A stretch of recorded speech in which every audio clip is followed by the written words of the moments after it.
그래서 오늘 저는 고린도전서 15장 9절로 11절 말씀을 공개해서 하나님의 은혜로다. 아멘. 이런 말씀을 가지고 잠깐 은혜를 나누고자 합니다. 우리가 이 시간에 은혜를 깊이 생각해 보시기 바랍니다. 우리가 지금까지 하나님의 사역자로 부름받아서 우리가 하나님의 일을 할 때 하나님께서 이 어려운 가운데도 나와 함께 하신 하나님. 우리는 늘 그 목사님들이 설교하실 때마다 연말이나 이럴 때 무슨 말씀을 하시냐면 다사다난했던 한 해였습니다. 그러잖아요. 근데 우리는 하나님의 은혜로 한 해를 보낸 거예요, 사실. 코로나를 통해서 우리 대한민국 3년 동안 세계적으로 어려웠지만 이 어려움을 극복하고 저와 여러분들이 하나님의 사역자로서 열심히 더 일을 할 수 있었다는 게 하나님의 은혜라는 사실이에요. 우리가 쉽게 일하면 누구나 다 할 수 있어요. 그렇죠? 근데 어려울 때 일한다는 것은 이건 쉬운 일이 아닙니다. 그래서 사도 바울의 고백을 통해서 우리가 말씀을 깨달을 수가 있습니다. 그래서 본문 속에서 한 절 말씀 속에 이런 말씀이 있어요. 은혜라는 단어가 3번이나 기록되어 있어요. 10절에 보니까 이 한 가지만 보더라도 사도 바울이 얼마나 하나님의 은혜 안에서 감격하고 있는지 우리가 알 수 있다는 사실입니다. 사도 바울의 고백이 우리 고백이 되어 우리는 하나님의 은혜를 깊이 깨닫고 그 은혜에 보답하는 예배의 종들이 꼭 되시기를 주님의 이름으로 축원을 드립니다. 사도 바울의 고백이 나의 고백이 된 것을 하나님의 은혜가 된 것이니 은혜로 된 것이니 우리 예비 식구들도 하나님의 은혜에 감격하여 우리의 삶을 과거, 현재, 미래로 나누어 그리스도의 삶을 우리가 조명해 보고자 하는 것입니다. 그래서 첫 번째 보니까 과거의 삶은 어떤 삶일까? 우리의 과거의 삶. 여기 본문에는 사도 바울이 과거의 삶이 어땠어요? 그리스도인들을 핍박하는 삶을 살았어요.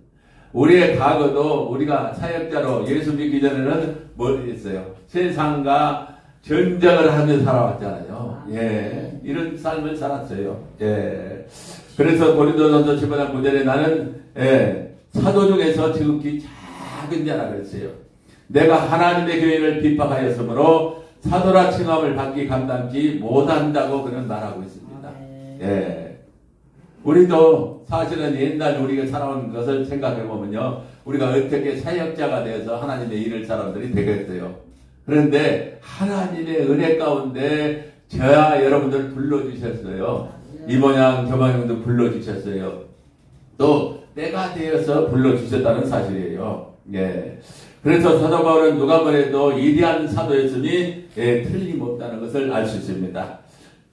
그가 가는 곳마다 교회가 세워졌고 그는 신학생명의 절반을 기록했으며 그리고 주를 위해서 말하면 기꺼이 자신의 목숨을 바쳐 순교했던 것을 우리는 성경을 통하여 알 수가 있다는 것입니다. 참으로 위대한 사도였다는 것을 우리가 알 수가 있는 것입니다.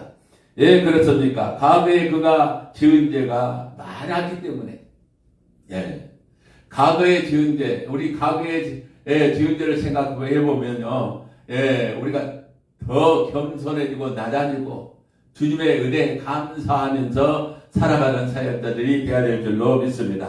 디모데전서 1장 13절에 바울은 자기가 예수 그리스도밖에 있을 때 해병자요 핍박자요 포항자가 되었다고 밝히고 있습니다. 여러분 어떻습니까? 우리의 지난과거는 어떻습니까? 우리의 지난과거도요 그런 사람이었어요. 매 마찬가지예요. 나는 어떻게 살았습니다. 나는 어떻게 살았습니다.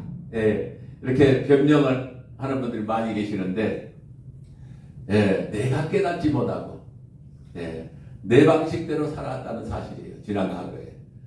그러나 우리는 앞으로 깨닫고 더 열심히 하나님의 은혜 가운데 일을 감당하는 하나님의 용들이 되어야 될 줄로 믿습니다.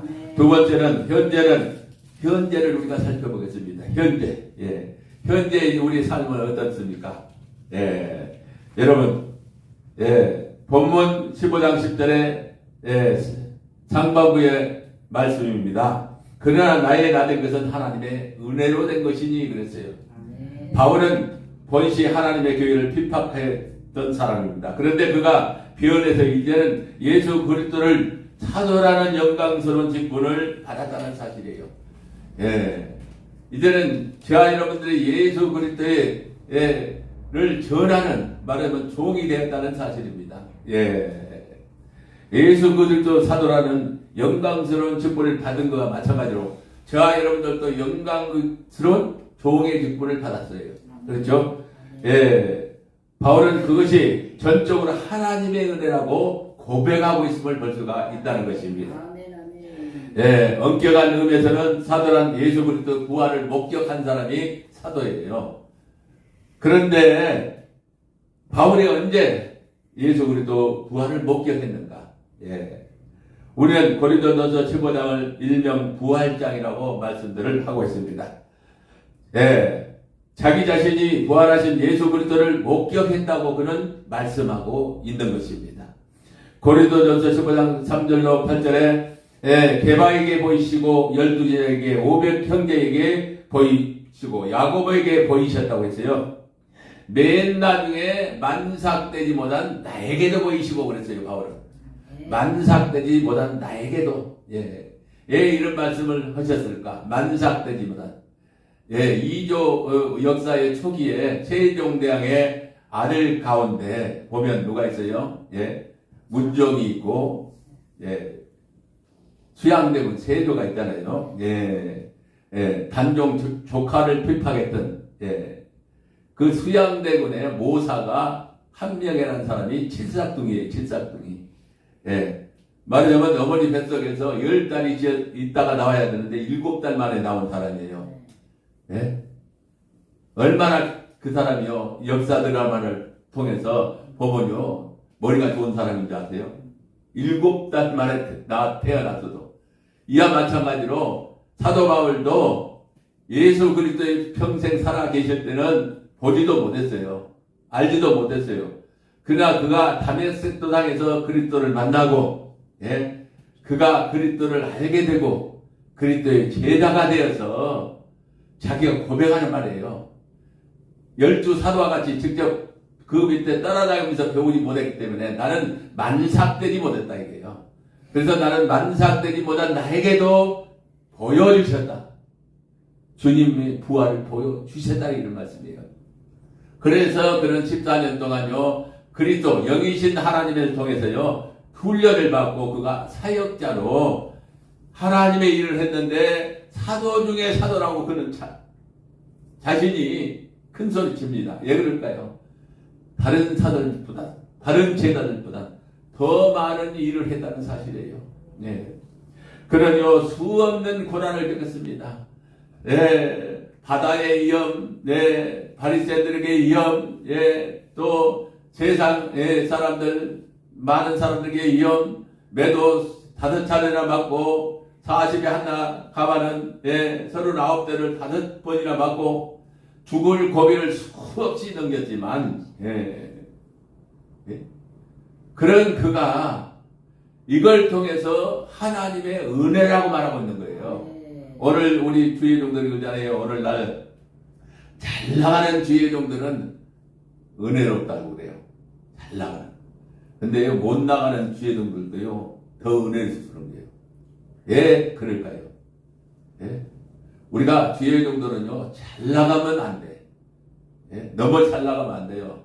저 대형교회 크게 세워봐야 하나님이 나중에요 주님이 알아서 하시는 거예요. 진판하실 거예요. 있는 자리에서 연약하지만 부족하지만 바울과 같이 어려운 가운데서도 열심히 일한 종이 되었을 때 하나님의 은혜라고 해요. 비박을 받으면서 어려움과 고난 속에서도 열심히 사역을 감당하는 종들이요 하나님의 은혜 받은 자라고 그래요. 그래서 은혜라는 단어는요 깊이 들어가면요 뭐예요?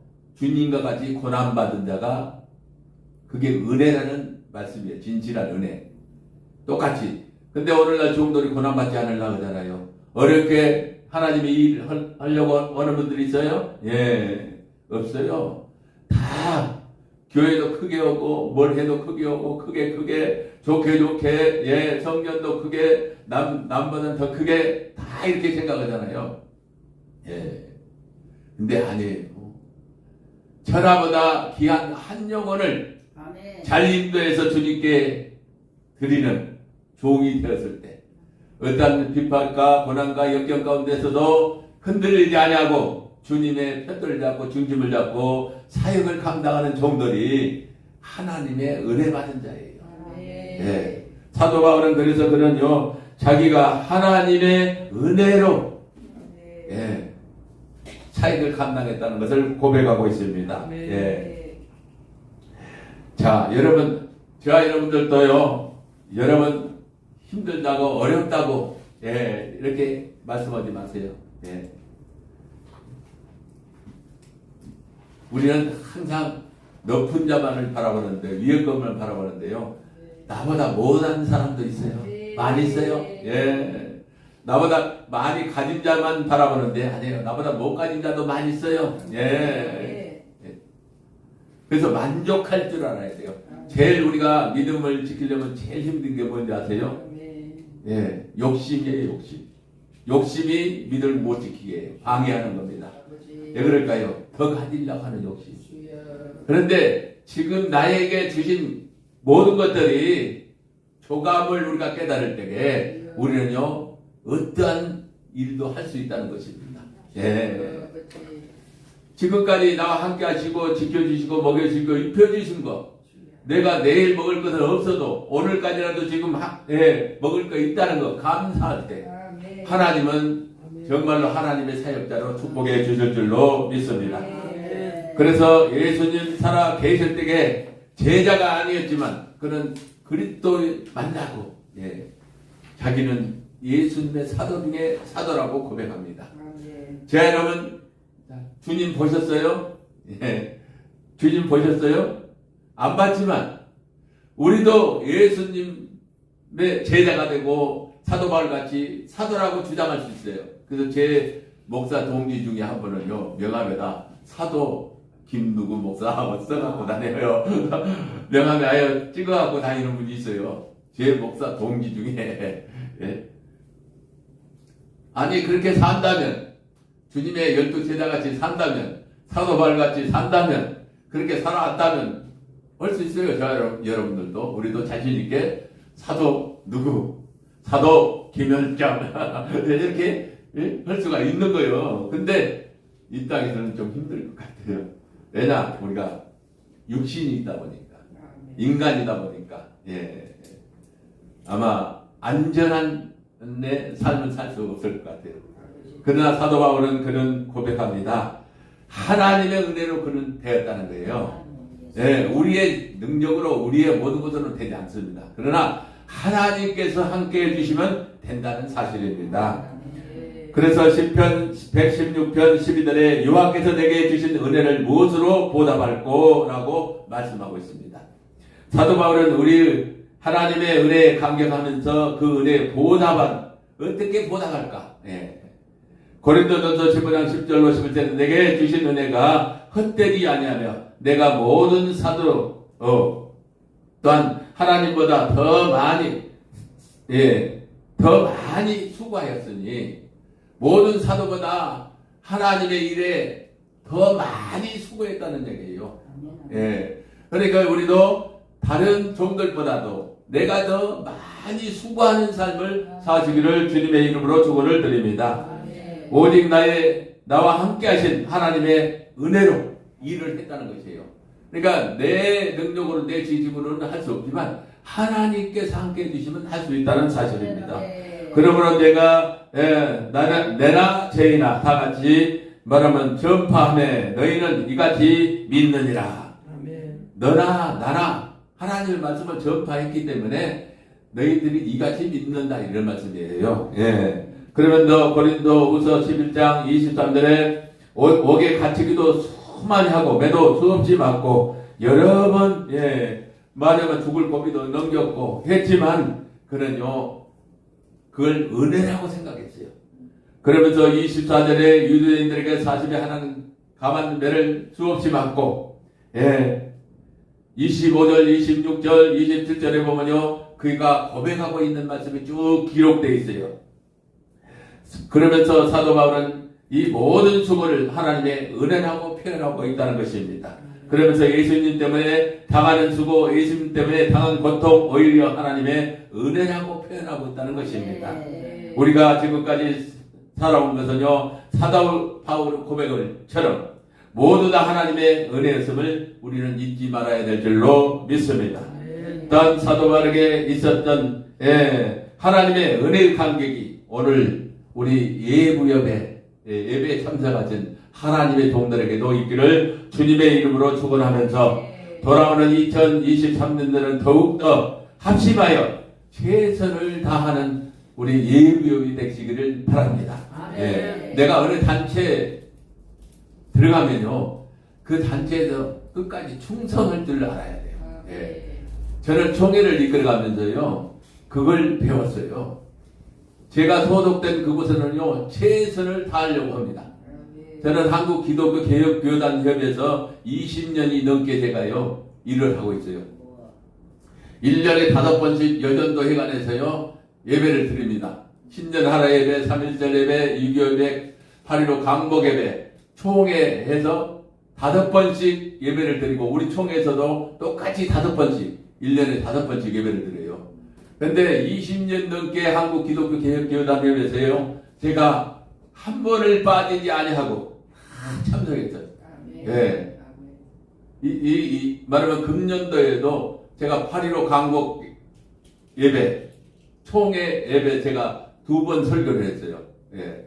8.15 강복절 날 또 총회 11월 달에. 예. 그러면서 한 번 빠지지 않았어요. 예. 그래서 저는 어느 단체에 막 들어가지 않습니다. 예.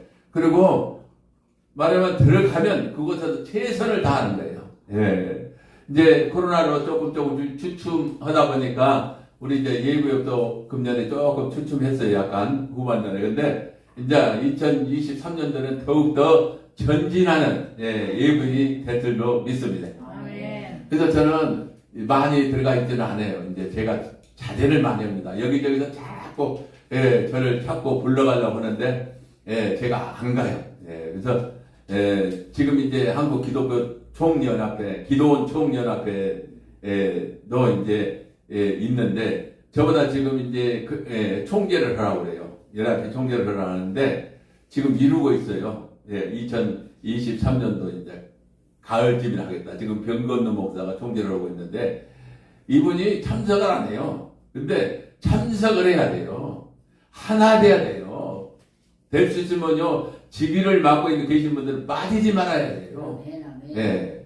그런데 많은 분들이 오늘날 함께 하지를 않아요. 그냥 이름만 걸어놓고, 끝나. 그러면 사람이 모여야 물질도 오는 거고, 사람이 모여야 하나님의 일도 되는 거예요. 그러면 주의 종의 단체는 주의 종들이 많이 모여줘야 돼요. 그렇잖아요. 그래서 저도 20년 전에 그 한국 기독교 개혁교단 협의회 처음에 들어갔을 때는 보통 주의 종들이 300분 이상이 모였어요. 한 30개 교단 목사님들이 모이니까 300명 이상, 400명 가까이 모였고 우리 총회 목사님들도요 60명이 넘게 참석을 해줬고 그때 당시에는. 그런데 지금은요 100명이 안 됩니다. 100명이 안 모여요. 그 우리 교단도요 한 8명, 9명 보통 이렇게 가져요. 그러니까 점점 폐해져요, 정신이. 첫사랑을 잃어버렸어요. 첫사랑을 처음에 우리가 시작했을 때 열심히 했잖아요. 잊지 말아야 돼요. 끝까지 충성하는 종. 그래서 사도 바울과 같이 우리가 마지막 때에 순교하는 종. 그렇죠? 제일 서울에 천국에 가서 제일 큰 상급이 무슨 상이냐면 순교해서 가는 상급이 제일 크답니다. 나중에 주님한테 받는 상급이 이 땅에서 주의 종들이 순교하고 갔을 때 상이 제일 크대요. 그래서 종들은 마지막까지 남아서 순교하는 거예요. 이게 어떤 비판이 와도 고통이 와도 어려움이 와도 고난이 와도 이길 수 있는 하나님의 종들이 되어야 될 줄로 믿습니다. 그래서 오늘 많은 분들이 참석 못했지만 이제 2023년도에는 많은 분들이 참석해서 우리 예배업이 정말 활성화되고 열심히 각 지교에 또 기도원 다니면서 하나님의 말씀을 잘 전해서 이 나라 이 민족이 이제 믿음이 다시 새로워지고 깨어난 역사가 있기를 주님의 이름으로 축원을 드립니다. 기도하시겠습니다. 아버지 하나님 감사합니다. 오늘도 아버지께서 귀한 종들 불러주시고 말씀으로 함께 하신 하나님 아버지께서 종들을 통하여 축복하여 주시사 저들이 이제 2023년도는 더욱더 하나님의 앞에 나와 아버지의 일을 맡겨주신 사명을 감당할 수 있도록 아버지께서 역사하여 주시고 예구역이 더욱더 부흥되고 성장되고 발전케 하시고 아버지 앞에 영광만 돌게 하여 주옵소서. 특별히 우리 대표 회장님을 위해서 이 시에서 많은 분들이 함께하여 주시고 하나님의 영광 가운데 기뻐